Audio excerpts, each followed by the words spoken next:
Ya estamos terminando el primer capítulo. Todo lo que corresponde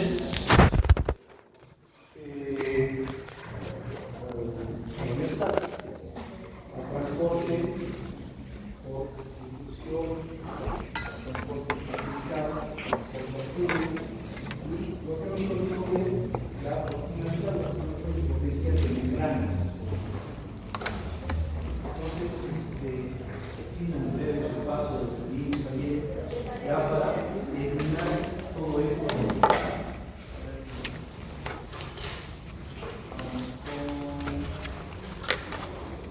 Todas las naves, ¿cómo está? No está abajo. Ahora, es decir, ¿cómo es una célula polarizada, una célula de reposo? ¿Qué características tiene?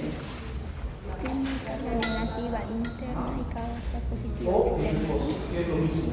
¿Qué características tiene esa célula? La célula polarizada No, es diferente. Lo mismo es polarizada o es reposo, es lo mismo. sus cargas afuera de la célula son positivas y dentro de la célula las cargas son negativas. Negativo. ¿Ya? Entonces, ahí estamos hablando de una célula Polarizada. de reposo o polarizada. Sí, también se puede decir que está en reposo. Ahora, cuando se inicia la despolarización, ¿qué características tiene la despolarización? Ingresos de sodio. Y las cargas positivas, Negativas. ingresa el sodio y las cargas negativas se convierten positivas dentro de la célula. Y fuera de las células se hacen Negativas. Y esto va sobre toda la superficie adyacente de la membrana celular, se produce la despolarización.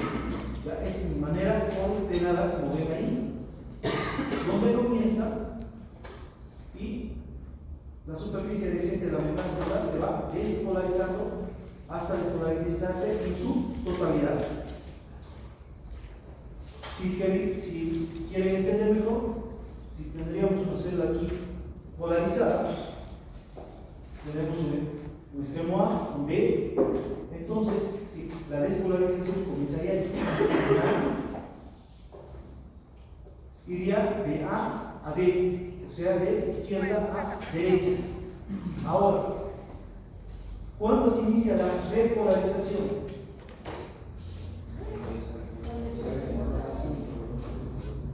Rocío Sánchez, ¿dónde está Rocío? ¿Qué características tiene la repolarización?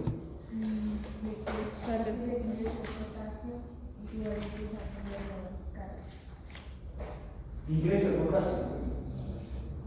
Yo diría que se produce la salida del potasio, porque el potasio se encuentra dentro de la célula.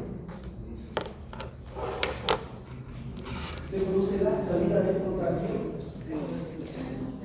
y se inicia la repolarización y los canales de sodio se cierran. Entonces, ahí se inicia la repolarización y las cargas que eran negativas por fuera comienzan a ser positivas y por dentro se hacen nuevamente negativas. Entonces, de eso trata la repolarización hasta que llega nuevamente a estar polarizada. ¿Dónde se inicia la despolarización? En el mismo lugar se va a iniciar la repolarización. Eso tiene que tener claro. Como dije, si tenemos esta célula, un extremo A, un extremo B, y la despolarización se iniciaría en este extremo A, la repolarización también se iniciaría en este extremo A, iría entonces igualmente de izquierda a derecha.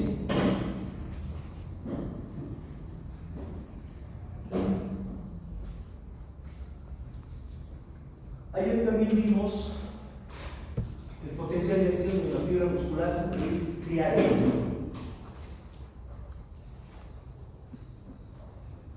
Cuando la célula fibra muscular estriada está en reposo, ¿cuál es su potencial de acción? cuando está en reposo. Menos 90. Ya.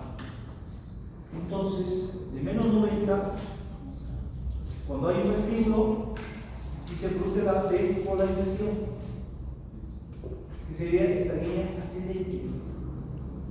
¿Qué está pasando aquí en esta despolarización de la fibra muscular externa? ¿Qué característica tiene? Se produce la entrada rápida de sodio, pero ¿a partir de cuándo? Menos 65. Hasta menos 60. Por debajo de menos 65 es una entrada lenta. Por arriba de menos 65 es una entrada rápida de sodio hasta llegar más 40. Llega a más 40 y otra vez la línea comienza a descender y esto se caracteriza porque es su potencial umbral. ¿Ya?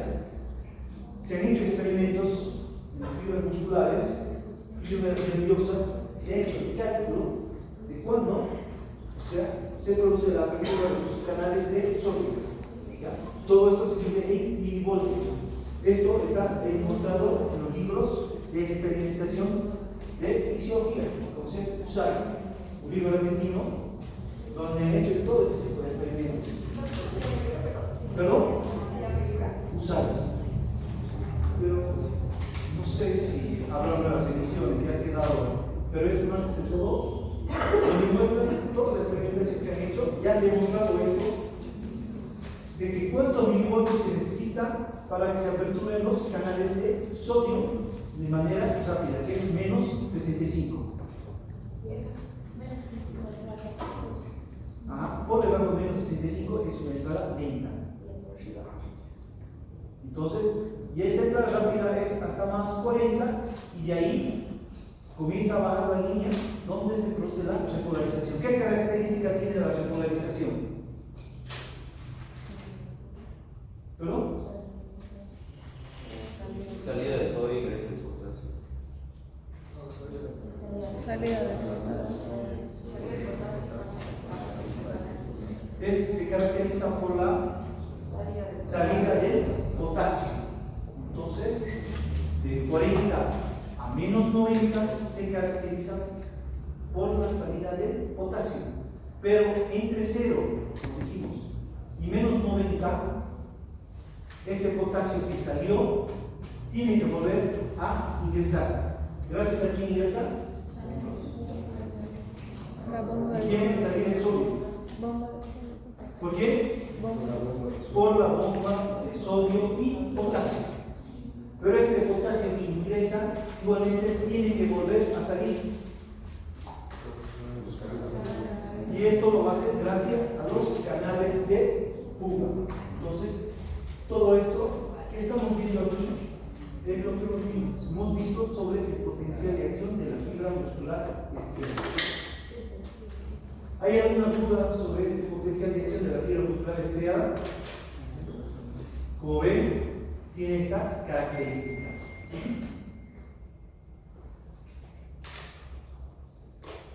Y como estarán viendo, tiene una velocidad más o menos de 0.4 milisegundos.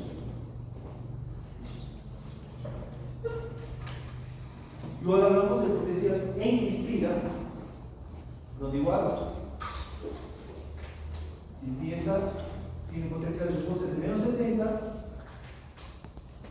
un potencial de umbral de menos 55 y se produce una línea ascendente de despolarización que termina en punta y nuevamente se produce la repolarización. Esta igual se caracteriza por ser muy rápida y terminar en punta y se dan en las fibras nerviosas pequeñas. Luego habíamos visto este potencial de acción en mesetas, que es característica de las fibras musculares cardíacas. Entonces, el potencial se iniciaba, se puede iniciar entre menos 95 y menos 85 milivoltios. Entonces vamos a tomar una media de este potencial de reposo de menos 90. Ahora, el potencial de umbral, ¿en cuánto se daba?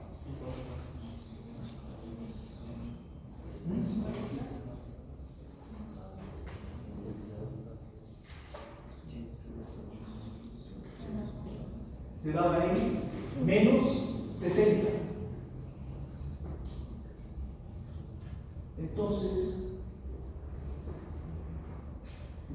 todo esto, línea ascendente, se producía la despolarización para que se produzca el ingreso de sodio por los canales rápidos de sodio y calcio. Llega a formar la espiga y se da la meseta, donde se activan los canales lentos de sodio y calcio. Luego desciende, se produce la despolarización, se cierran los canales de sodio y sale el potasio. Igualmente, hasta luego, en la fase 4, se activan los canales de sodio, la bomba de sodio y calcio, para que ingrese potasio, salga calcio, pero salga sodio, y nuevamente salga el potasio por los canales de fuga. Aquí hay un pequeño resumen. Entonces, de menos 90 a 0 es la fase 0, que es la despolarización. De 0 a más 60 es la fase 1, que es la espiga. La fase 2 corresponde a la meseta. La fase 3 a la repolarización. Y la fase 4 va de 0 a menos 90, que es donde se activa la bomba de sodio y potasio. Ahora, la fase 0 más la fase 1, aquí funcionan los canales rápidos de sodio y calcio. Entonces, de 0 a más 60 es donde funcionan los canales rápidos de sodio y calcio. En la fase 2, que es la meseta, los canales lentos de sodio y calcio. En la fase 3, que es la repolarización, tenemos la salida de potasio. Y en la fase 4, que va de 0 a menos 90, funciona la bomba de sodio y potasio. Entonces, todo esto es lo que corresponde, lo que vimos el día de ayer en la potencial de membrana de la fibra muscular cardíaca.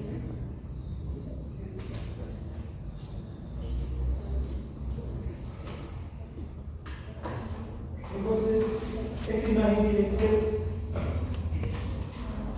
muy característica lo que es el sistema de conducción del corazón. Entonces, el impulso nervioso se inicia aquí a nivel del nódulo sinusal. Viaja por estos tres haces hasta el nódulo aurículo ventricular para luego pasar a la haz de His y llegar el impulso nervioso a nivel de los ventrículos. Cuando llega a los ventrículos, recién se produce el ingreso de sodio. Entonces, los canales rápidos de sodio y calcio se iniciarían cuando el impulso nervioso llega a nivel de los ventrículos.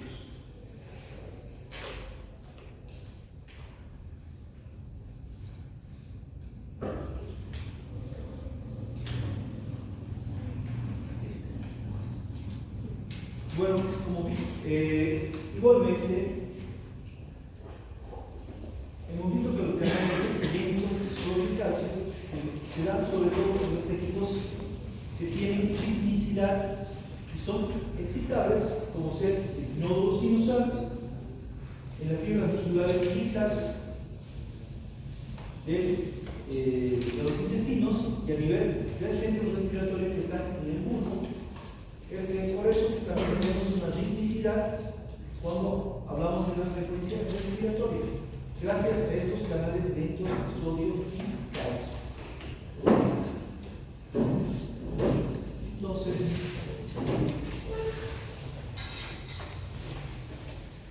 el nódulo sinusal se caracteriza por tener esta ritmicidad gracias a los canales dentro de sodio y calcio. Pero este tiene un potencial de reposo de menos 55. Entonces, las células, mientras menos negativas sean, tienen mayor permeabilidad al sodio. Entonces, se inicia y, como vemos, se produce esta línea ascendente donde solo existe el ingreso de sodio hasta menos 40 y luego de menos 40 hasta más o menos más 40, como vemos aquí, esta imagen es de su libro, ¿ya? Existe la apertura de los canales lentos de sodio y calcio. Luego se va a producir, llega a más 40 y se produce la repolarización que se caracteriza por la salida del potasio. Entonces pasa 0, menos 40 y llega hasta menos 60. Entonces aquí, cuando pasa a menos 60, sigue saliendo el potasio. Y a esta, cuando pasa a menos 60, a esto llamamos hiperpolarización. Luego vemos una línea ascendente, que es esta, que significa que se han cerrado los canales de potasio y está nuevamente ingresando el sodio hasta llegar a más o menos 40 y nuevamente se abren los canales de sodio y calcio hasta llegar a más 40. Entonces esto tiene una ritmicidad, ¿ya?, que es característica del nódulo sinusal. ¿Cuál es la frecuencia cardíaca que nos da el nódulo sinusal?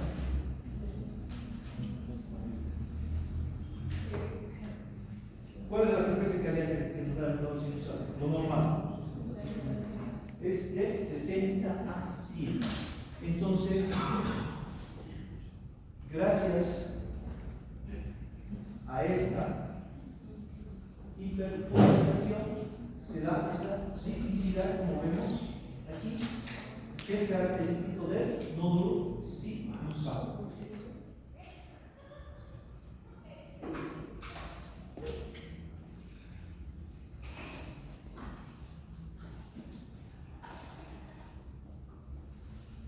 Como sabemos, el nódulo sinusal puede ser manejado por el sistema parasimpático y simpático. El parasimpático, ¿a cuál pertenece? ¿A la noradrenalina o a la acetilcolina? El parasimpático. ¿Y el simpático? No, al revés. El parasimpático siempre pertenece a la acetilcolina. La noradrenalina es al simpático. Si la acetilcolina actúa a nivel del nódulo sinusal, este dificulta el ingreso del sodio, entonces, para que se produzca la despolarización y, por lo tanto, disminuye la frecuencia cardíaca. ¿Ya? Y va a producir, no puedo conseguir las imágenes de la despolarización del nódulo sinusal por la acetilcolina, pero dice que son unas líneas más inclinadas O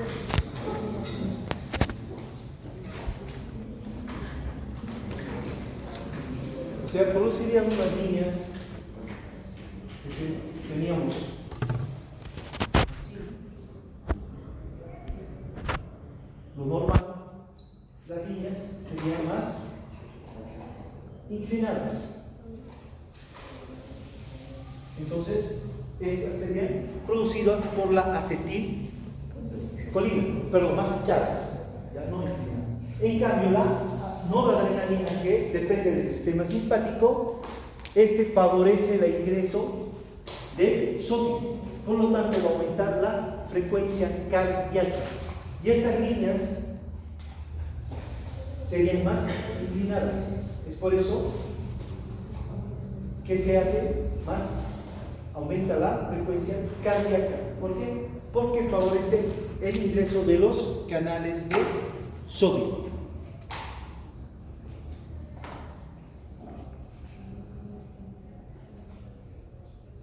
Nosotros, cuando tenemos pacientes que por algún estímulo del parasimpático, por ejemplo, si usted estimula las mucosas de las vías aéreas superiores, estoy hablando orofaringe, nasofaringe, se puede producir un estímulo parasimpático. Entonces, se descarga acetilcolina, la cual va a actuar a nivel del nódulo sinusal. Entonces, dificulta el ingreso del sodio y va a producir una bradicardia.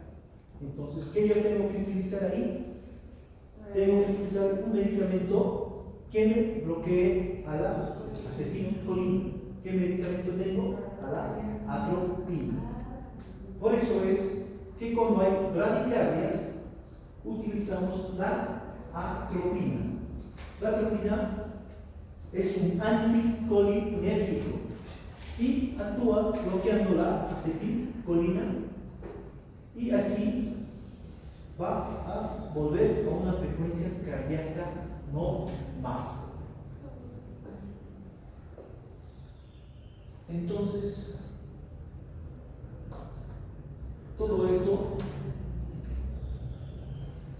es a lo que nos referimos sobre potenciales de acción de las fibras musculares estriadas, cardíacas y de las fibras del nódulo sinusal.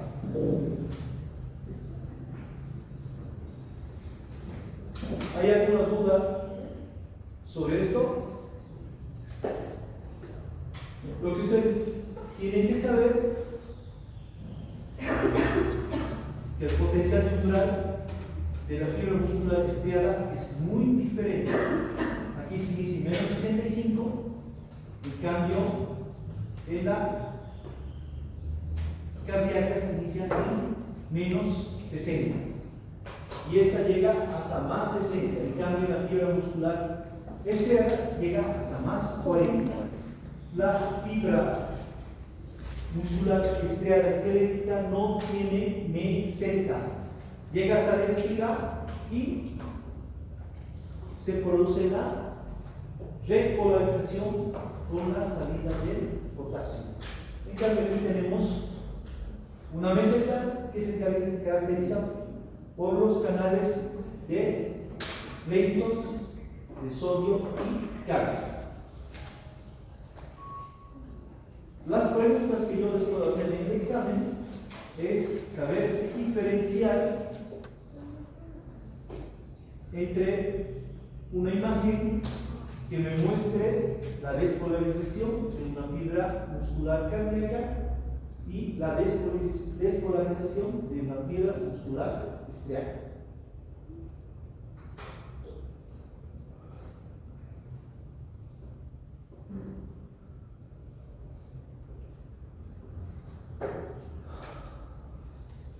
Bueno, esto ya para finalizar el tema, tenemos las características especiales de las transmisiones de señales en troncos nerviosos. Entonces, estamos hablando sobre todo de las vías nerviosas periféricas. Como observamos aquí, tenemos una neurona donde encontramos que está presenta su axón, donde presenta la mielina. ¿Qué células son las responsables de producir la mielina? Las células de Schwann. Entonces, ¿qué características tiene esta?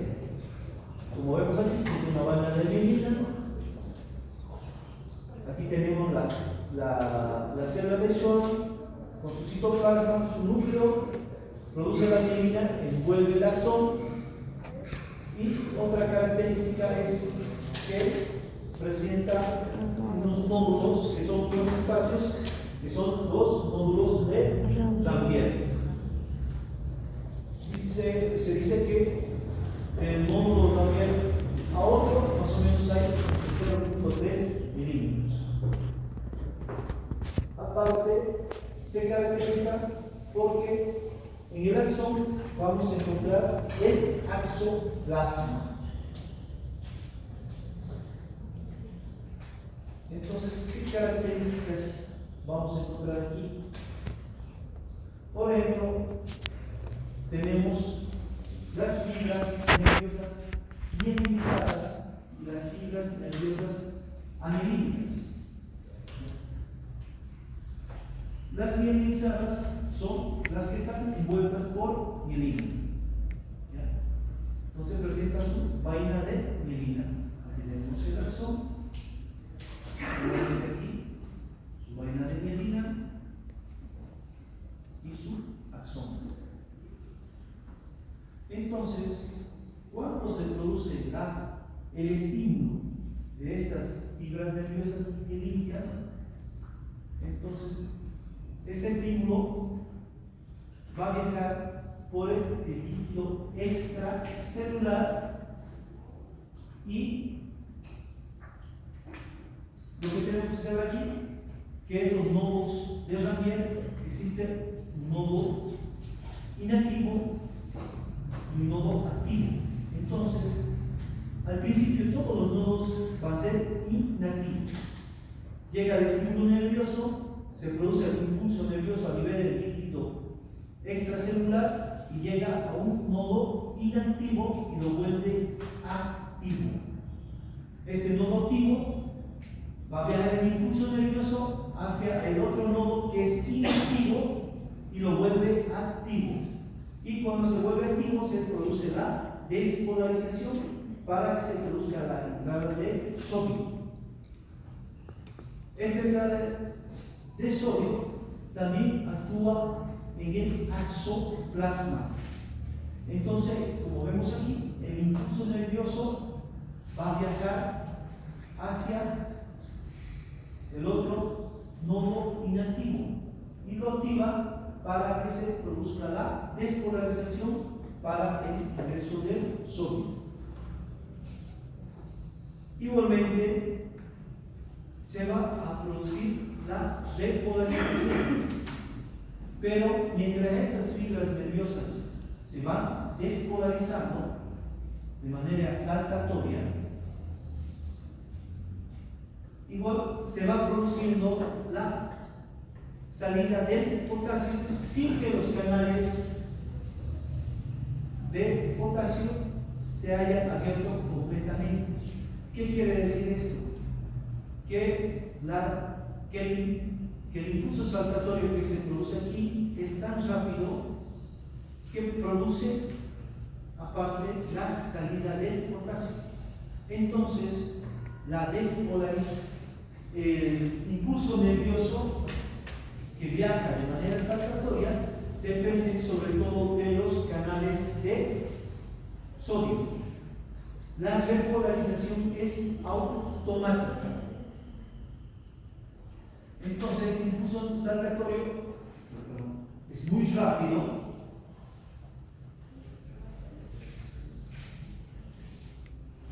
Más o menos viaja a 100 milímetros por segundo. ¿Ya? ¿Y qué ventajas tiene? Tiene la ventaja este impulso saltatorio que necesita pocos iones, necesita menos energía porque solo necesita energía durante la despolarización, y la repolarización se hace de manera automática.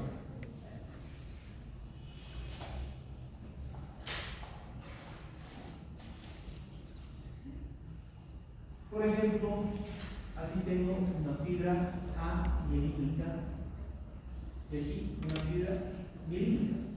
Entonces, como dijimos, tiene su banda de mielina que está como un aislante. Entonces el impulso nervioso se genera en el líquido extracelular, despolariza un nodo inactivo, lo vuelve activo, y el impulso nervioso viaja de manera saltatoria, produciendo la despolarización a este nivel donde la fibra está descubierta para el ingreso del sodio y la salida del potasio, que se da de forma automática. Igualmente, por el axoplasma, igual ya el impulso nervioso para producir la despolarización donde el nodo está inactivo. En cambio, en una fibra amielínica que no tiene mielina, llega el impulso nervioso y produce la despolarización, y la despolarización se da en toda la superficie subyacente de la membrana celular. Es por eso que este impulso nervioso es más lento, más o menos entre 0,3 a 0,5 milisegundos, a comparación del impulso nervioso que viaja por la fibra nerviosa mielinizada. Entonces, esta es la gran diferencia entre una fibra amielínica y una fibra mielínica. La despolarización se da en toda la superficie de la membrana celular, lo mismo la repolarización, no es de manera saltatoria.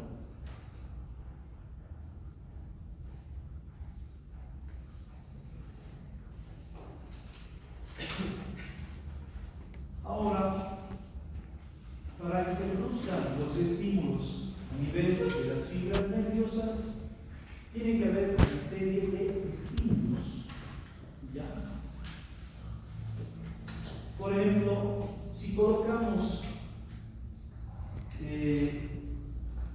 una fibra nerviosa a nivel en ácidos, sales, álcalis, etc., se va a producir un estímulo, el cual se va a producir un estímulo químico, el cual se va a descargar ya sea acetilcolina o noradrenalina. La acetilcolina, ¿por qué tipo de fibra estaría descargado? Por las fibras nerviosas parasimpáticas. El nervio más representativo del parasimpático es el décimo par craneal, el nervio neogástrico. Entonces, cuando se produce este estímulo químico producido por la acetilcolina,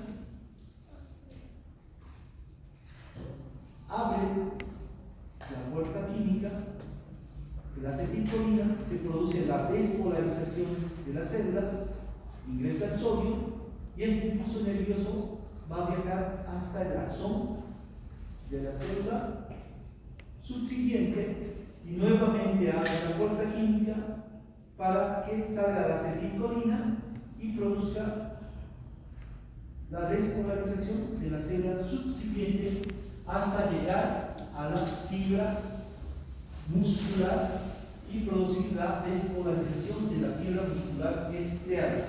Es por eso que la acetilcolina también está presente en algunas fibras nerviosas somáticas del encéfalo y de la médula espinal.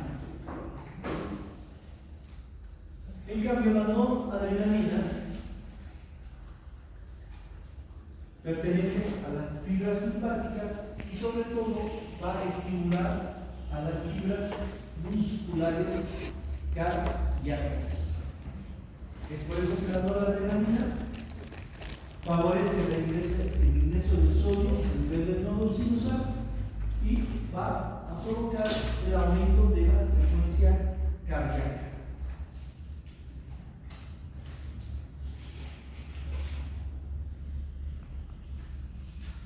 Igualmente, esta noradrenalina puede actuar a nivel de las fibras musculares lisas. ¿Ya? Ahora, si hablo del estímulo mecánico, este estímulo mecánico se caracteriza por producirse un trauma que va a estimular una fibra nerviosa. Este estímulo doloroso va a producir la despolarización de la fibra nerviosa. Esta fibra nerviosa, esa despolarización crea un impulso nervioso, el cual va a viajar por la vía sensitiva hasta la médula espinal. Pregunta, ¿a qué hasta llega? ¿Posterior o anterior? Posterior. ¿Perdón? Posterior. Entonces llega a la parte posterior, al asta posterior de la médula espinal y va a viajar hasta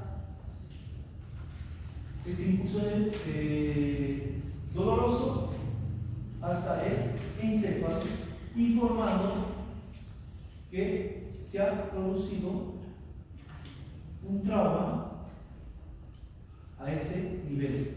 Entonces, todos los estímulos mecánicos también producen estímulo a nivel de las fibras nerviosas.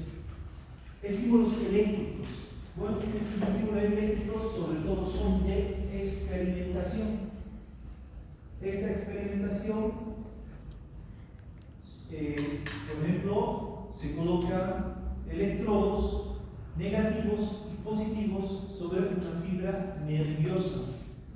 Y el electrodo que estimula a la fibra nerviosa es el electrodo negativo, porque va a ir a estimular su umbral de potencial negativo, creando la despolarización de la fibra nerviosa para el ingreso de sodio.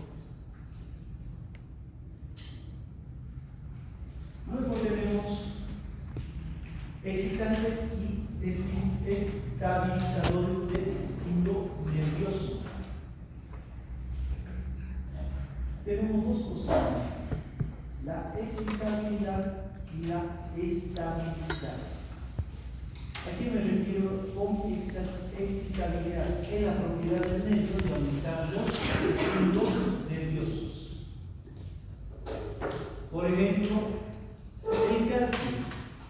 el calcio cuando está aumentado disminuye la excitabilidad. ¿Por qué? Porque el calcio, cuando hay una hipercalcemia, el calcio está aumentado en la sangre, disminuye el ingreso de sodio a la célula. O sea, no se va a producir la despolarización de la fibra nerviosa. Otro ejemplo, la hipocalemia. ¿Qué significa hipocalemia? ¿Perdón? Hipocalemia, calcio. ¿Qué más puede decir? Que hay una cantidad que se baja. El calcio. Muy potasio. ¿Quién dijo potasio? ¿Usted? Hipocalemia es lo mismo que hipopotasemia. Si yo estaría hablando de baja, estaría refiriendo a una hiponatremia. Entonces, una hipocalemia me produce igual una disminución en la excitabilidad.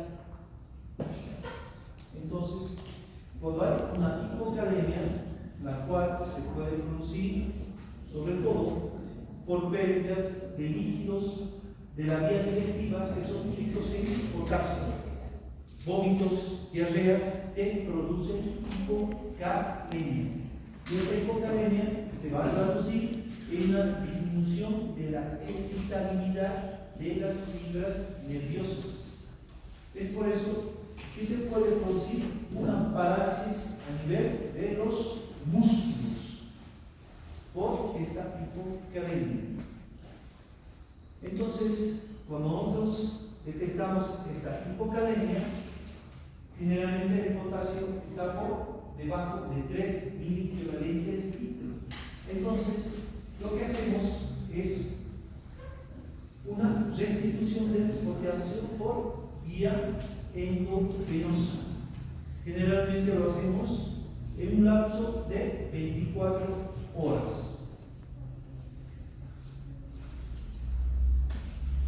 Pregunta: si yo quiero restablecer el potasio por vía oral, ¿qué alimentos son ricos en potasio? ¿Qué? ¿Ya uno? ¿Otro? ¿Tomate? Sí, tienes razón, tomate. ¿Qué más? ¿Qué otros alimentos son ricos en potasio? ¿Por qué no? Las bananas. ¿Qué? Creo que sí, no estoy muy seguro. Pero nosotros igual, si detectamos que, por ejemplo, tienen un familiar, un paciente que está con náuseas y vómitos, entonces, ¿por qué está decaído? No tiene fuerza. Porque está con hipocalemia, hipopotasemia. Es por eso que el paciente no tiene ganas de nada. Hay una disminución en la excitabilidad de las fibras nerviosas. Por tanto, se produce una flacidez muscular. Si no es muy grave esta hipocalemia, nosotros lo primero que tenemos que tratar, las náuseas y vómitos. Entonces, tratando las náuseas y vómitos, nosotros podemos restablecer la ingesta de alimentos y buscando alimentos ricos en potasio, sabiendo que vamos a tratar esta hipocalemia. Pero ahora, si es una hipocalemia muy grave, sí o sí el paciente tiene que estar hospitalizado y recibir potasio por vía endovenosa. Pero esto es una serie de fórmulas donde se calcula el potasio para 24 horas. Si usted coloca una ampolla de potasio en bolo, ¿qué quiere decir esto? De manera rápida, puede producir la muerte del paciente instantáneamente. ¿Por qué? Porque va a producir una arritmia a nivel del corazón, la cual va a desencadenar una fibrilación ventricular y posteriormente una parada cardíaca. Si usted ha visto televisión, la inyección letal en Estados Unidos, primero les ponen anestésicos para que no sientan dolor y luego potasio. El potasio es lo que produce la muerte del paciente al administrarlo de manera rápida. Otro punto, tenemos la estabilidad. ¿Qué quiere decir la estabilidad? Cuando no existe respuesta a los estímulos. ¿Y quiénes son los únicos que producen esta estabilidad? Son los anestésicos locales. ¿Qué anestésicos locales? Tenemos lidocaína, tetracaína, que son anestésicos los cuales se pueden administrar de manera local.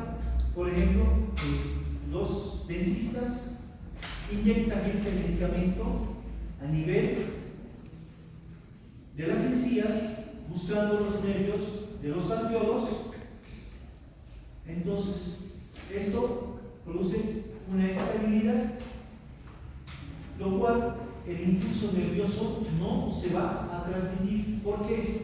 Porque los anestésicos locales intervienen a nivel de los canales de sodio y no dejan que el sodio ingrese dentro de la célula. Por lo tanto, no se va a producir la despolarización y no se produce el impulso nervioso que transmite el dolor. Entonces, esta es la manera de que actúan los anestésicos locales, produciendo estabilidad. Bueno, entonces, con este tema ya terminaremos la primera unidad. Es todo lo que hemos visto desde que hemos empezado. Pero no tiene letras.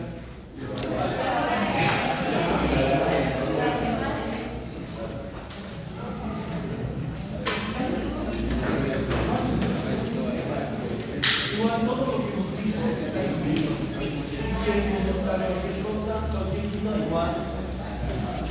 Puede ser que algunas cosas se me hayan pasado.